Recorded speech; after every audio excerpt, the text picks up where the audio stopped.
Hello, Opening Pathways viewers. It's Tom Lenoble. It's good to be with you again today, and I have Sarah Jakle today. She is the founder and executive director of DemocraShe, and we're going to learn about what that is, but most importantly, we're going to learn about Sarah. Sarah, welcome to Opening Pathways. Thank you so much, Tom. I am thrilled to be here. Well, I'm thrilled you're here, and we're going to jump right in from the beginning. I want you to share, please, a bit about democracy and what gave you the idea to start it. Yeah.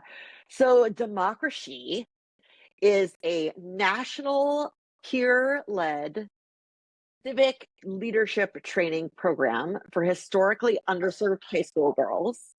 And what makes us unique is we build into the programming teaching the skills to overcome the barriers on that path. So, not just teaching women to be civically engaged and that running for office is their birthright, but that we know they face very different pushback on that path.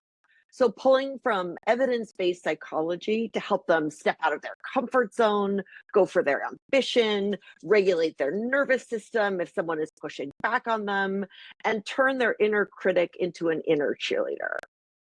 Do we love this already, viewers? Is this not the best? And I can feel the passion that Sarah has for the work that she's doing, which is so important. Sarah, tell me this. Was there a moment when you said to yourself, this is it. I know this is my path? Yes, it built because I was working as the Get Out the Vote director for the California National Organization for Women in the 2020 election. And I was seeing some very strange things. I was seeing that amazing, brilliant, accomplished women could not see themselves as candidates for office, whereas our wonderful male counterparts would self-select it. And they were equally amazing, but it was just the inability to see themselves as candidates. Hmm. And then when women did step up and say, I would like to be part of public service, they got up to 10 times more harassment and bullying than male candidates. And I have a master's in social work and a master's in public policy, and I have a military master's in social work looking at trauma and adversity. And so I was looking at this and thinking there are skills. There's a tremendous amount of research on helping people step out of their comfort zone when they are socialized to be in it, and also protect their radiant inner lives from this kind of harassment and bullying. And as I was talking to women about it, they kept saying, Tom, I wish I knew this in high school. What would my career have been like if I had had these skills in high school? And as I looked into it, high school is the last time boys and girls think they can run for office equally.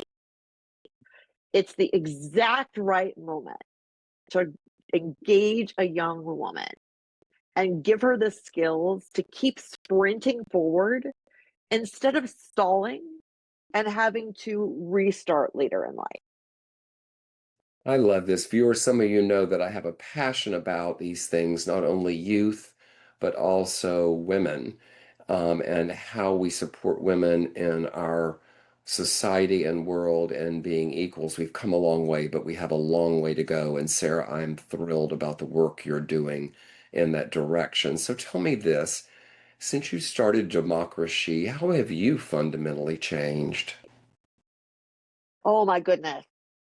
I think, if I may, Tom, the story of how I fundamentally changed from doing democracy comes from how I fundamentally changed getting into democracy. Tell us. So I was a social worker. I was working with our unhoused community dealing with mental illness. And I was diagnosed with a brutal autoimmune disease called psoriatic arthritis. And I was told by a very kind rheumatologist that it was unfair, but I would never work again. And I did, Tom. I sat on a couch with my puppy dog Max, but I thought to myself, I can't change the pain and I can't change the fatigue. The only thing I have control over is how I show up in this moment. who do I want to be in the face of this kind of adversity? And so I immersed myself in the neuroscience of the brain and all the different modalities jumping off of the MSW that help human beings thrive through suffering, especially the self-compassion work of Dr. Kristen Knapp.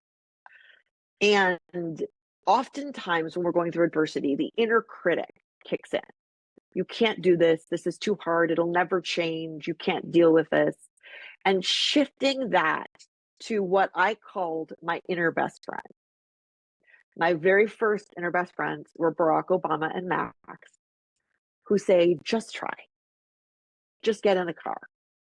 And so the election of 2016 happened. And I said, I am not sitting this out. And I took all of these skills and the self-compassion based work to encourage myself to get over the white coat effect, which is someone telling you you'll never work again, and just register one voter, just canvass one house. And Tom, I did this so many times that I became a national outreach director for a voter registration organization called Field Team 6, and then the Get Out the Vote director. And so how democracy has changed me is a Kristen Neff quote, which is, no one knows anyone else's suffering, but every human being deserves compassion. And the skills we teach the DemocraShe girls are based on all of that research and work I did in compassion in all of those modalities.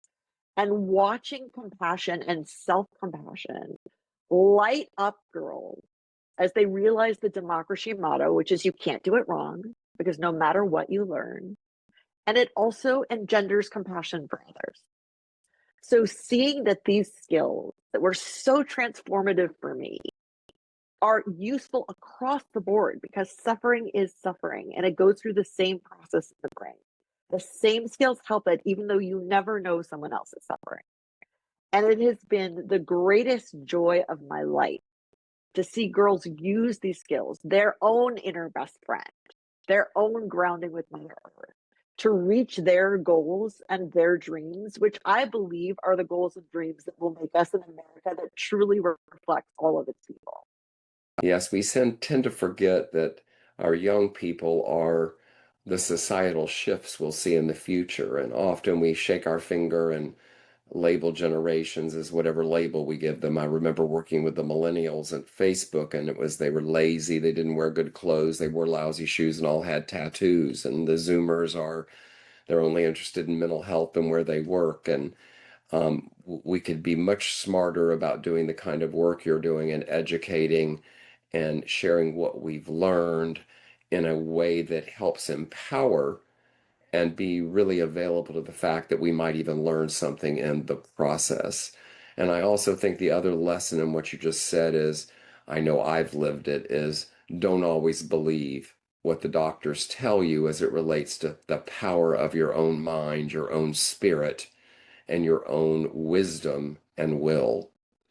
So, Sarah, tell me this. Where has life asked you to slow down recently, and what did you hear? Where has life asked me to slow down? I think, Tom, it's asked me to slow down. I'm very passionate about democracy. I'm passionate about these skills. I'm passionate about civics. I'm passionate about our country. However, I believe in young people, and our model is that girls go through the program and come back and lead it. And then some of those peer leaders become workshop facilitators. So all of the rooms in which our girls are learning are entirely peer-led rooms. So the place where I asked myself to slow down was, we're building out now advanced democracy, because now we have 2,000 alumni and they want to keep going and they want to keep learning these skills. So we convene working groups with the peer leaders to write the advanced democracy skills.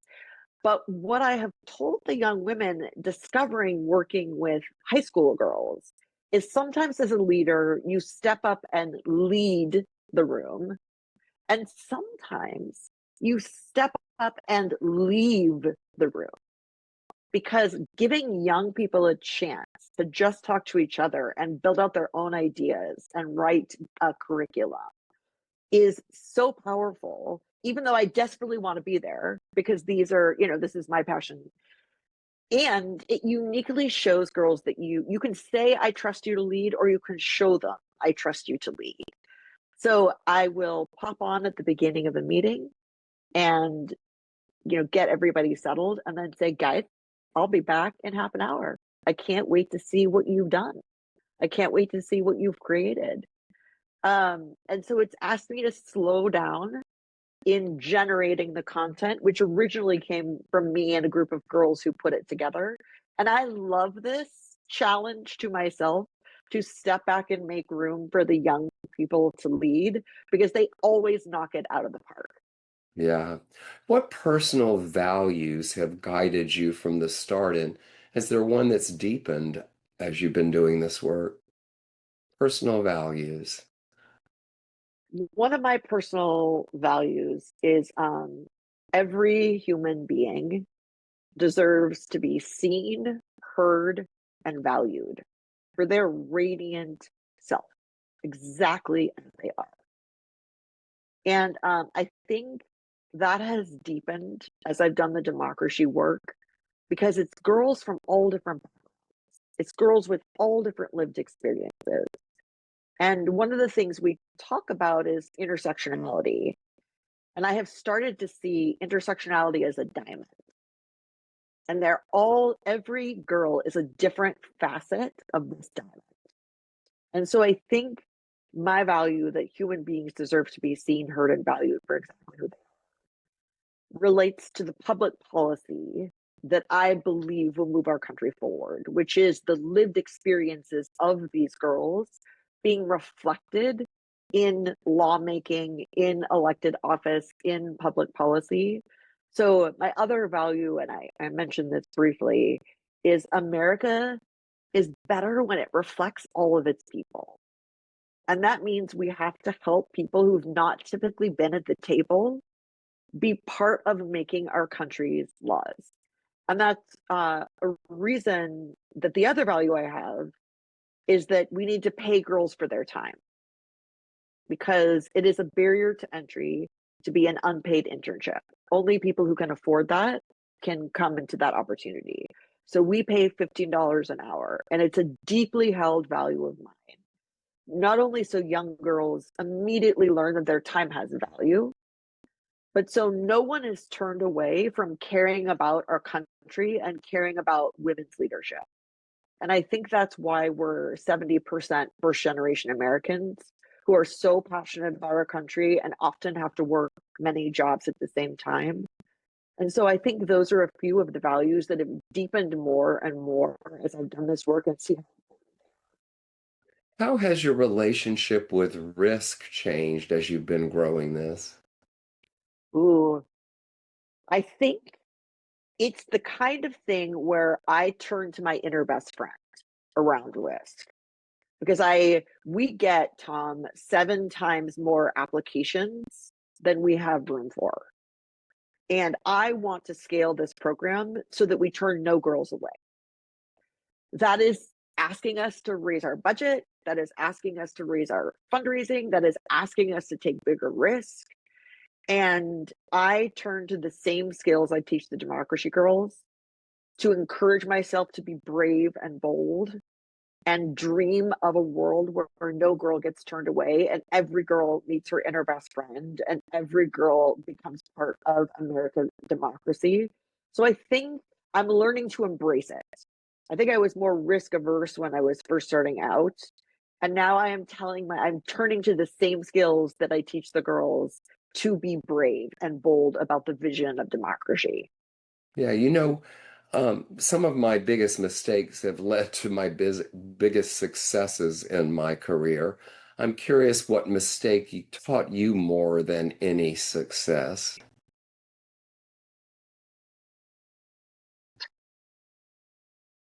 I think it was when we were first putting the team together. When I first had the idea for DemocraShe, I just grabbed at people I knew already that I've been working with in teams in politics, people I knew in my own life. And it wasn't that representative of America.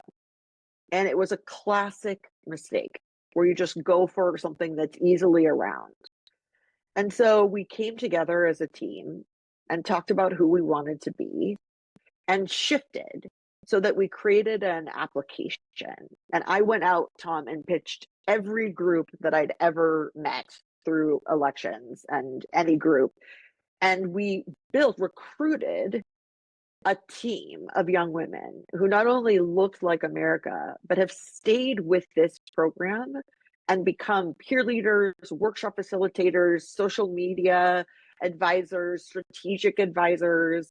And that intentionality behind forming a team versus grabbing people you immediately know was a classic early mistake that I learned so much from.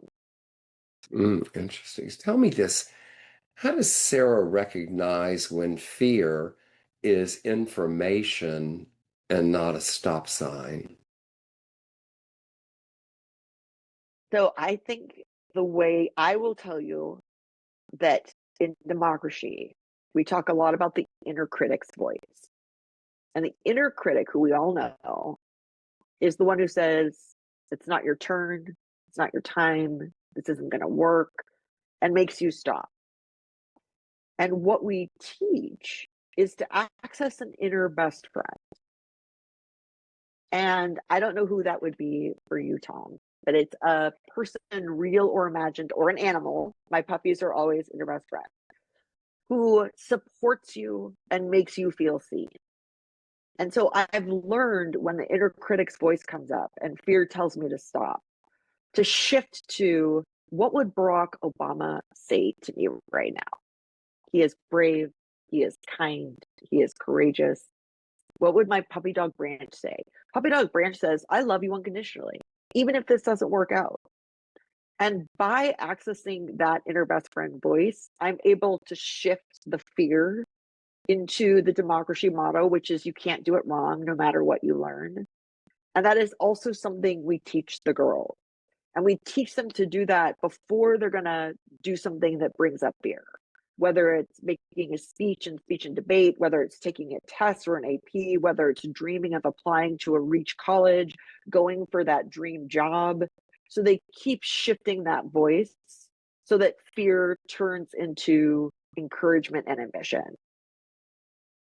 What impact are you most proud of? Not publicly, not professionally, but personally. I think the impact I am most proud of personally is that, and Tom, I know you resonate with this, but I still have the white coat voice that says you can't do that. And when I was recruited to be a national outreach director, my first response was, I can't do that.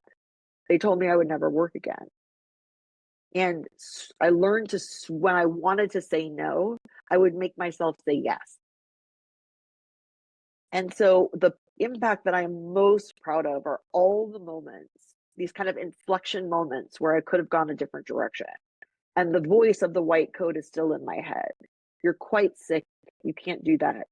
And I would say yes. And I will say, I ended up emceeing the opening of a club, a political club, because they recruited me to do that. And I said, 100%, I don't know how to MC something.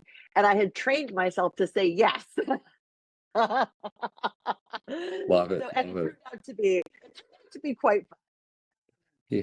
But I'm so proud because that voice never quite goes away. It's very impactful when a white coat says, you will never work again, right? That keeps coming up. And you gently and compassionately shift that to yes and go for it. Yeah, my little voice that crawls up and whispers in my ear says, "Watch this." Yeah, that's my little voice. So tell I me love this, that. Sarah, what boundary has become essential to your personal sustainability? I turn my phone off at 7 p.m. I used to be, as a founder of a startup, you work 24 hours a day, 7 days a week. And I would take work calls, up until 9, 10 p.m.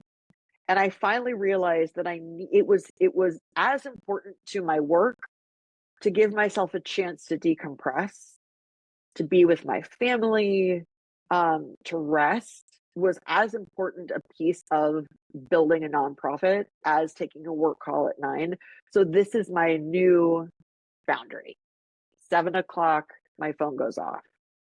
I love it. You know, these phones have taken over their lives. I was on a vacation some years ago, and um, the phone kept making noise, and I was looking at some beautiful things, and so I put it on mute so I couldn't hear it anymore. And it was so profound for me, Sarah, that I never turned that phone back on again.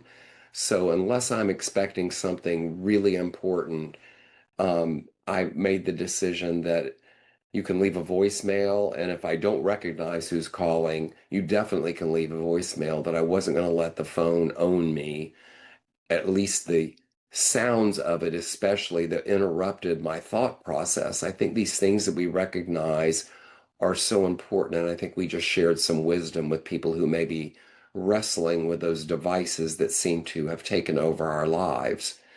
Mm. So tell me this, Sarah, I'm interested to know, um, have you ever said no to growth because it wasn't aligned? I have said no to funding that was mission creep, where the money's great, but the funding premise is going to take me out of the mission. And it's hard, as an early stage nonprofit to turn down money. But I think I got some great advice early on to be very careful not to start chasing, not to have your mission chase the funding rather than have your funding fuel the mission. And so that is where I have said no, is when it has gone, it's what we would call mission creep. Yeah, it's a hard one, right? Even in for-profit business, it's to survive, it requires funding, and I think that comes to and demonstrates your integrity, to know the difference in those two things. Another piece of wisdom for our viewers today. How do you balance being a leader and being a learner? Oh, this is work with high school girls. You can't help but balance being a leader and a learner. I mean, I think in one space, I'm learning because I'm always studying more about the brain and always studying more about evidence based practices that help people overcome adversity. I'm so committed to producing resilient leaders, ambitious, confident, resilient leaders. So I think staying up to date with some of the research there. But I think you learn so much from talking to young people and really making sure they have the microphone, making sure they are encouraged to speak their truth and encouraged to put their opinion in. I can't help but balance being a leader and learner because I am all in for high school girls, just all in. And I think they're astonishing and I think they're underestimated. And so I'm learning constantly from the young women. And I don't build anything into our curriculum without working with working groups of young women. So we build it together. So that's in their voice, it's through their thinking. And I tell them all that they've gotten masters in social work because they all study the evidence-based practices. But I think that's the greatest part of my job is it's built in. I love this. Sarah, what does renewal look like for you beyond just the typical taking a day off or taking rest? What does renewal, what renews, Sarah? Yeah. So in studying trauma, there is a skill called titrating. And basically, it means you go towards something that is hard, and then you take a break and go towards something that is joyful and beautiful, and then back toward the thing that is hard, and so forth, right? And if you just stay with the thing that is hard, and we've all done this, we've got lost in the TV and we can't pull ourselves out, and you end up going into hyper arousal where you're just stuck ruminating, or you go to hypo arousal where you collapse and you're like, I can't talk about that. So I think I protect my renewal by spending some time in the news or in the tough things, and then going and sitting in my backyard with the puppy dogs and throwing the ball for little Branch, watching how joyful it makes him to find a ball and bring it back. And then I go back to the hard, back to the news, back to the fundraising, back to the whatever it is.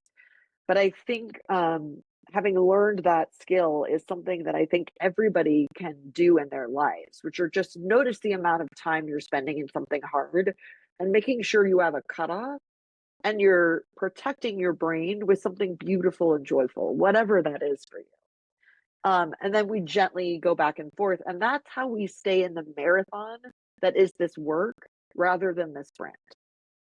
Love this. What's the boldest vision of what comes next? The boldest vision is a million DemocraShe girls in this country who are prepared for not getting knocked off their path because they have an inner best friend. They have nervous system regulation skills like grounding. They're connected to a sisterhood of empowering young women who believe that women belong in every room where decisions are being made, including elected office. And they are flooding our future with pipelines. I think sometimes it's hard to think long term because everything is on fire. But I think young women right now are being targeted by forces that would like to silence them, that would like them to just be in service to men, only have babies, not have voices of their own. And that is an active thing that's happening right now. And if we do not respond and provide high school girls with a different vision and actual nervous system regulation skills for this kind of very dysregulating feedback, we can lose the pipeline that's so important. So the bold vision is a million girls across the country in every state. And we're in 42 now. I would like to be in all 50, but in every state coming up through these pipelines who are not only confident, but deeply compassionate toward themselves and others. And that actually makes them more likely to achieve their goal. Sarah, what have you learned about trust in this adventure you've been on? I certainly think trusting young people. You had mentioned, Tom, right? Young people sometimes get a bad rap where it's like, oh, they're wearing bad clothes, or they all have tattoos, or young people are amazing. And the girls that I work with, 15, 16, 17, are often overlooked because they can't vote yet. I think when you trust a girl to lead, and in our program, the girls not only run the entire workshop, they run breakout rooms. And what I tell them is, however this translates through your radiant self is exactly how it was supposed to go. You truly can't do it wrong because you never know what someone is picking up, what lesson they take away, right? So I think I do believe that. I believe that however that girl is running her breakout room is exactly what those girls were meant to get that's in that breakout room. It may not be what I would have led. It's a different, amazing, beautiful breakout room. And I trust them and they know that and they continually do an incredible job. Love this. What have you learned about legacy at this stage of life? I think legacy that I have learned about. Um, so actually, a legacy that I think about a lot. My great grandfather was named Branch Rickey, and he recruited Jackie Robinson into Major League Baseball. And I grew up admiring and hero worshiping those two men. And I think the legacy that they left is one of such tremendous courage. And I think that it inspires me every day to be as courageous as possible, standing up for what I believe in. And then the girls are the legacy, right? Where they go, what they do. We only have but one life. And I want to use mine to launch like tens and hundreds of thousands of girls into their truth with skills that I've learned, that skills that I've been taught by the girls, and I'm right alongside their DemocraShe sisters. And that is the legacy that I am most proud of. Love this. If a young, very, very young Sarah was watching this podcast, what would you tell her? I would say sweet pea. The girls are all sweet peas. I would say sweet pea. It's going to get very good. But do not give up. One day at a time. Just try a little bit to step into your light, a little bit to study, a little bit, just take it one day at a time. Just get in the car, just register one voter, and you never know where you will go. And I tell the girls all the time, Branch Rickey, who I mentioned, said, luck is the residue of design. And high school girls are also in a place in their life where they've been told they have potential. It's very stressful. Now they have to live up to it, but they don't know where their lives are going. They don't know what college they're going to go to, if they're going to go to college, what career they're going to have. And I tell them what I would tell young Sarah, which is sweet pea. All you're responsible for is today putting down one plank to incubate the best chance for luck. Because there are so many things that are out of your control.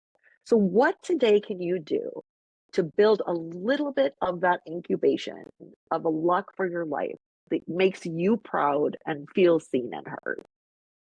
Wonderful. Sarah Jakle, CEO and founder of DemocraShe, thank you for being on Opening Pathways today. Please tell us where we can find you. And viewers, please note that DemocraShe is a nonprofit, and nonprofits survive on those of us that are willing to share with them. So if something you've heard today moves you, know that you have that opportunity.